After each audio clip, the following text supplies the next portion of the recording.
رمضان المبارک کا مہینہ بہت ہی بابرکت اور عظمت والا مہینہ ہے۔ اس میں چھوٹے چھوٹے نیک اعمال کا اجر بہت بڑے پیمانے سے دیا جاتا ہے۔ مثال کے طور پر کوئی آدمی کسی روزے دار کو افطار کرائے تو اس افطار کرانے والے کو 3 انعام ملتے ہیں۔ نمبر 1،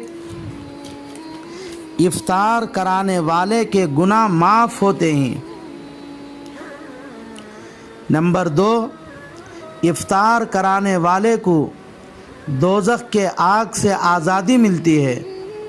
نمبر 3، افطار کرانے والے کو بھی روزہ رکھنے والے کے برابر ثواب دیا جاتا ہے، لیکن روزہ رکھنے والے کے ثواب میں کوئی کمی نہیں کی جاتی۔ چنانچہ ارشاد نبوی ہے، من فطر فیہ صائما کان لہ مغفرۃ لذنوبہ وعتق رقبتہ من النار وکان لہ مثل اجرہ من غیر ان ینقص من اجرہ شیء۔